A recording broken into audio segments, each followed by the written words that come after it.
You said that you had problems legally with attempting to carry this out. I mean, what kind of opposition are you going to face? What kind of barristers can they employ? How difficult would it be to actually take on the let's say their interpretation of the law, you know, received opinion, etc. Well, it's quite interesting because I've had what 42 appearances before judges in the last 10 years. And I just recently had a refusal for a judicial review of the Libya war. And the excuse that was pushed again to me was that this is non-justiciable. Now, that is absolute crap. For a judge, a High Court judge, to say that the law of England and Wales is non-justiciable is... is he basically saying, I don't want to do it? Yes. The career is too important. Or, you know, absolutely. Yeah. And this is happening throughout this country, and we've got to make people aware just how corrupt our law enforcement system is. And we've reported these crimes to the police more than 300 times in the last 10 years.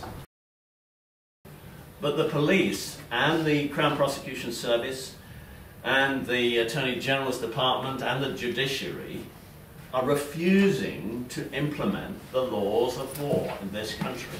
And we've got a real problem. Now, I think the way we tackle that is to publicise the corruption as much as we can. So twist their arm, basically, and... Well, you've got to get ordinary people to say enough's enough. You know, you have tricked us for 10 years, you are still trying to do it, you're still killing children at the rate of nearly 100 a day, and we are doing nothing about it. You must stop, and we're going to force you to stop by removing the money. And if you haven't got any money, you can't do anything else. That's why this is so important. What do they treat you No, like? sorry. When you go to those police stations, what do they treat you like? Is it okay? Some of us are putting our hands up. Yeah, I'm sorry. I mean, a little question. I don't mean to divert or anything like that yet, but if a community, like an example, like I know, like in my community a lot, but they're not really up for the police search and stops and all that kind of stuff, yeah. And could they? Like, you know, like you said, like 10,000 and stuff like that. Like, could an area, like let's say in my community where I live and stuff, would they be able to say, look, until the police start treating our kids? Because the thing is, there's a lot more heat about that than, let's say, people that are dying in Afghanistan. It's a bit too abstract for most people, but there's a lot of heat, like physical heat from that kind of stuff. Would they be able to create an escrow account on that kind of basis? they may be able. I would think they could, providing you can find a law that's been broken. Now, there is one very clear one that you can use, and that is the law against conspiracy to murder and murder. When the police in 2002 set up Operation Kratos, the shoot to kill policy, they developed a policy in the Metropolitan Police to shoot the suspects in the head. And that's the first time in 800 years they've got away with it. Now, the ministry has allowed them to get away with it. The Metropolitan Police Authority has allowed them to get away with it. And if you, for instance, can set up escrow accounts and say we're not going to pay any more council tax or anything else until you charge the Metropolitan Police Commissioners and all those involved with setting up that policy with conspiracy to murder and murder, because they have implemented that policy and killed Jean-Charles de Menezes, Mark Duggan, the lawyer barrister fellow. The Mark Duggan things, because things I know up in let's say Tottenham, the whole of his estates here would stop paying taxes. Yep. Like if they knew that they had this kind of ability. Well, that's why I want you to get the information out. Not me, whoever's listening, not me, yeah? I'm not the one, but I'm just saying, you know what I mean, the other people still. Well, the sooner we can get this operating properly as a taxpayers' union, the quicker we can respond to those sort of things and get action happening all around the country. So anybody who would help me in setting up a taxpayers' union would be really helpful.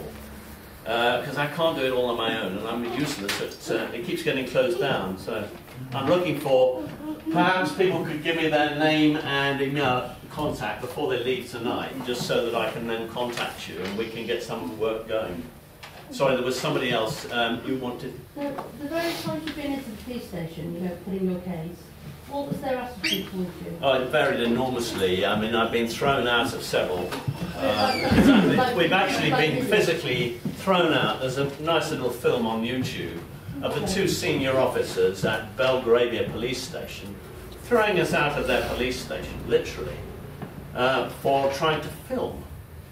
And they were filming us, and they spotted the fact that they were filming us. And we had cameras. Just mad. But then there are lots of things. So it varies enormously to other people.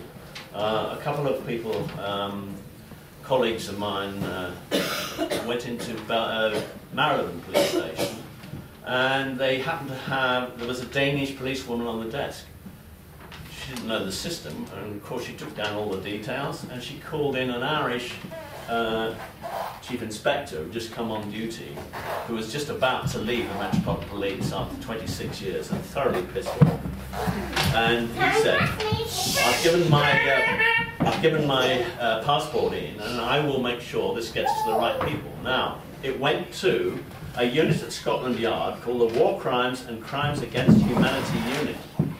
We are paying these people to implement this law, and they are totally refusing to do so.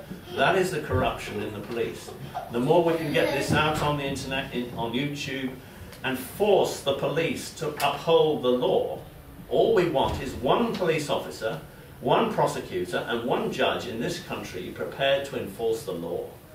Doesn't seem too much to ask. And we can stop paying the money until they do. When next time you go and buy coffee, refuse to pay the VAT. It's a very simple little thing you can do. You just give them the tax, say, look, I'm happy with the coffee, it's delicious, whatever it is. I'll pay you for the coffee, but I refuse to pay the VAT. I've signed a little bit of paper. You are to give that to the taxman. Something that's interesting. Now that's a very simple little thing that can be done. That's legal, you can do that. Huh? You can do that, although they'll probably try and stop. Well, they may do, but if they realise that all they have to do, instead of paying £2.40 or whatever it is to the taxman on your behalf, they have to hand over that bit of paper which has got your signature on it, and it says, contact the taxpayers union if you want the money. And so it's a very simple thing people can do. That's good, that is interesting. And so we're trying to develop a lot of very simple things, and the real issue is to spread this, because this is appealing to the sofa activists, the people who sit at home in front of the telly, never get off their asses, but this is something very simple they can do. And there are people all around this country who want to save some money, I tell you.